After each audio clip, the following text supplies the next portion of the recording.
न्याय संगत से मैं प्रणीत पाराशर। बहुचर्चित और नवीनतम मामलों की श्रृंखला में आज हम जिस मामले में बात करने वाले हैं उसका संबंध जन प्रतिनिधित्व अधिनियम 1951 से है, जिसके अंतर्गत वर्ष 2019 में लोकसभा चुनावों के दौरान संसदीय क्षेत्र वाराणसी से जो लोकसभा चुनाव हुआ उसे रद्द कराने की मांग की गई है। मामला यह है कि वर्ष 2019 के वाराणसी लोकसभा चुनावों को सर्वोच्च न्यायालय में इसलिए चुनौती दी गई कि जो याचिकाकर्ता, जिसका नाम तेज बहादुर यादव है, समाजवादी पार्टी से इस चुनाव में वर्तमान प्रधानमंत्री जी के खिलाफ प्रतिद्वंदी के रूप में चुनाव लड़ा। याचिकाकर्ता ने जन प्रतिनिधित्व अधिनियम 1951 की धारा 80, 80A, 84 एवं धारा 100 के अंतर्गत चुनाव को शून्य घोषित कराने की मांग की है। यह मामला दो प्रकार से चर्चा में रहा। पहला कारण यही कि वर्तमान जो प्रधानमंत्री जी हैं वो, उनकी जो निर्वाचन सीट है वो वाराणसी है। वाराणसी से निर्वाचित होने के बाद ही वो प्रधानमंत्री के पद पर आसीन है। दूसरी बात यह कि जो याचिकाकर्ता है वो पूर्व में बीएसएफ का एक जवान था। उसने 2017 में सोशल मीडिया में एक वीडियो अपलोड किया जिसमें बताया कि भारत पाकिस्तान की सीमा पर जो जवान वहां रखवाली कर रहे हैं उनको भोजन अच्छा नहीं मिलता, खराब भोजन उनको परोसा जाता है। सोशल मीडिया में जब ये बात चली तो काफी हंगामा हुआ। इस पर कोर्ट मार्शल जांच हुई। जांच में इस शिकायत को झूठी पाया गया और तेज बहादुर यादव को इस मामले में अपने पद से बर्खास्त कर दिया गया। इसके बाद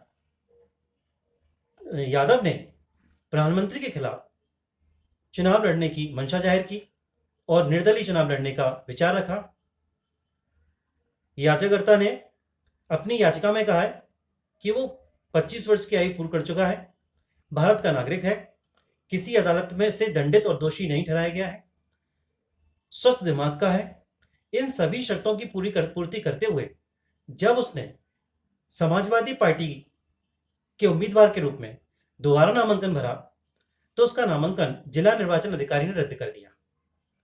जब इस पर उन्होंने हाईकोर्ट में अपील की तो हाईकोर्ट ने तकनीकी गलती के आधार पर सीपीसी के आदेश 7 नियम 11 के अंतर्गत याचिका को खारिज कर दिया। इस पर माननीय सर्वोच्च न्यायालय में तेज बहादुर यादव की तरफ से याचिका दाखिल की गई है।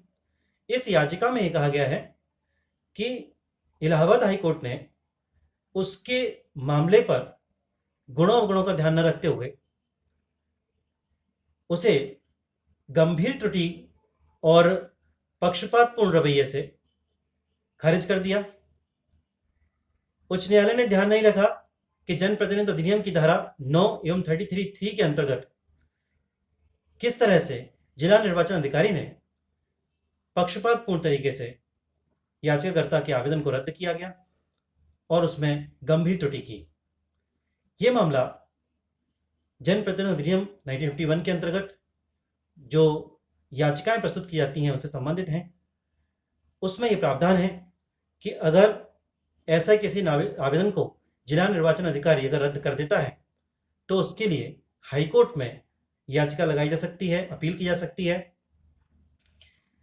इस मामले में भी अपील की गई, लेकिन कोर्ट ने उसे तकनीकी गलती के आधार पर और एक त्रुटि मानते हुए आदेश 7 नियम 11 सीपीसी के अंतर्गत खारिज कर दिया।